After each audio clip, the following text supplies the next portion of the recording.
YCP MLC Duvvada Srinivas family రచ్చలో కీలక పరిణామం జరిగింది. దువ్వాడ శ్రీనివాస్ వాణి కుటుంబాల మధ్య సెటిల్మెంట్ చర్చలు జరిగాయి. ఈ వ్యవహారానికి ఫుల్ స్టాప్ పెట్టాలని భావించిన కుటుంబ సభ్యులు, బంధువులు రంగంలోకి దిగి చర్చల దిశగా అడుగులు వేశారు. దువ్వాడ సతీమణి వాణికి ఏం కావాలి, డిమాండ్లు ఏంటి అని కుమార్తెను కోరగా కుమార్తె తల్లిదండ్రులతో చర్చించి ఆమె 5 డిమాండ్లను భర్త ముందు పెట్టారు. ఆ 5 డిమాండ్లు ఏంటనేది బయటకు రాలేదు. ఒక్క ఆస్తి పంపకాల విషయంలో క్లారిటీ వస్తే దువ్వాడ ఫ్యామిలీ రచ్చకు ఫుల్ స్టాప్ పడిపోయినట్లే తెలుస్తోంది.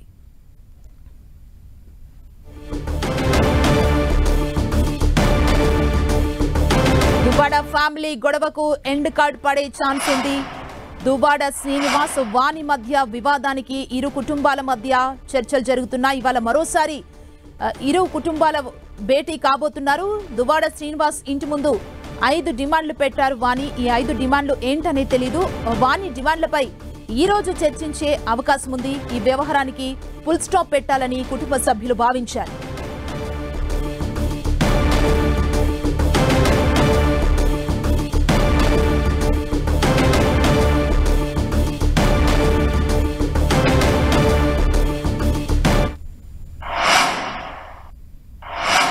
దువ్వాడ శ్రీనివాస్ వాణి ఇష్యూలో కుటుంబ పెద్దలు ఇన్వాల్వ్ అయ్యారు, చర్చలు జరుపుతున్నారు. ఇదే అంశానికి సంబంధించి మరింత సమాచారం మా ప్రతినిధి బాలు అందిస్తారు. బాలు, సుమ, గత 6 రోజులుగా శ్రీకాకుళం జిల్లా టెక్కల్లో జరుగుతున్న దువ్వాడ శ్రీనివాస్ సంబంధించిన కుటుంబ వివాదానికి అయితే కొంత కొలిక్కు వచ్చే ప్రయత్నం అయితే జరుగుతున్నాయి. ఇప్పటికే ఇరుపక్షాలకు సంబంధించినటువంటి ఎవరైతే ఒకే కుటుంబానికి చెందినటువంటి వ్యక్తులు కావడంతో ఇరుపక్షాలకు సంబంధించి మ్యూచువల్గా ఉన్న బంధువులు అయితే రంగంలో దిగారు. అటు వాణిని ఇటు దువ్వాడ శ్రీనికి సర్ది చెప్పే ప్రయత్నం అయితే చేస్తున్నారు.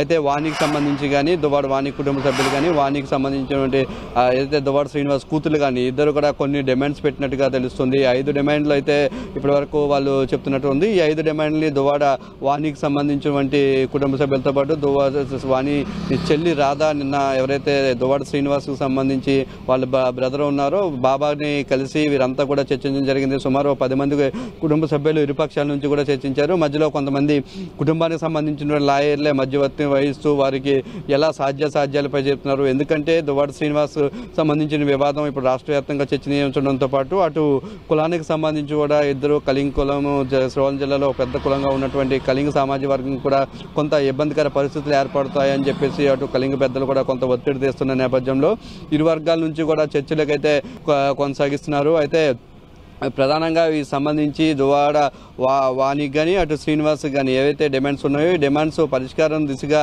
వెళ్లే అవకాశం ఉందని చెప్పేసి అవుతున్నారు. అయితే దీనిపై తాము పెట్టిన డిమాండ్లకి ఒప్పుకోవచ్చు అంటూ కూడా వాణి వైపు కామెంట్ చేస్తున్నారు. అయితే దువ్వాడ శ్రీధర్ ఎవరైతే దువ్వాడ శ్రీనివాస్ బ్రదర్ ఉన్నారో ఖచ్చితంగా దీనికి క్లోజ్ చేసే ప్రయత్నం చేస్తున్నాము, తన అన్నయ్యకి అయితే ఈ డిమాండ్స్ అయితే తెలియజేసే పరిస్థితి ఉంది అన్న. అయితే దువ్వాడ శ్రీనివాస్ తన దగ్గర ఉన్న ఆస్తినంతటిని ఇచ్చేశాను అని చెప్పేసి ఓ పక్క చెప్తున్న పరిస్థితి. సుమా, బాలు, అసలు 5 డిమాండ్లు ఏంటి? వాణి అడుగుతున్న డిమాండ్లకు సంబంధించి ఏదైనా ఇన్ఫర్మేషన్ ఉందా?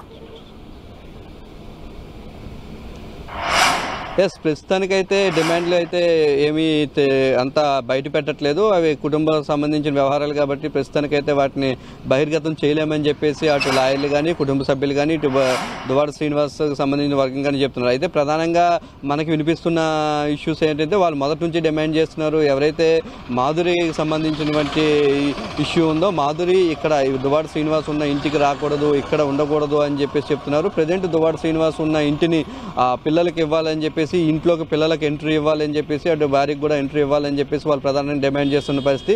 అయితే ఇప్పటి వరకు అటువైపు శ్రీనివాస్ మాత్రం తనకున్న యావదాసిని మొత్తం ఇచ్చేస్తా కానీ ఈ ఒక్క ఇంటి ఏదైతే కొత్తగా కట్టుకున్న ఇల్లు ఉందో ఇది ఒక్కటే నాకు ఉంది, గతంలో అనేక అనుభవాలను ఇచ్చేసాను, తనకి ఇంటికి తాళం వేసిన పరిస్థితి ఉంది, తను కొన్ని రోజులు లాడ్జిల్లోనే రూముల్లో ఏదైతే తన కారులోనే పడుకొని ఉన్నాను, అలాంటి నేపథ్యంలో ఈ ఇల్లు ఇక్కడ ప్రజెంట్ అయితే నిర్మించుకున్నాం కాబట్టి ఈ ఇంటిని తప్పితే ఏదైనా ఇస్తాను, ఇంటిని కూడా తదనంతరం తన పిల్లలకు చెందే విధంగా అయితే చెప్తాను, ప్రస్తుతానికైతే ఇంటిని అయితే ఇవ్వలేను అని చెప్పేసి ఆయన చెప్తున్న వస్తే అయితే ఈ ఇంటి చుట్టే వివాదం కొనసాగుతున్నట్టుగా ప్రాథమికంగా తెలుస్తుంది.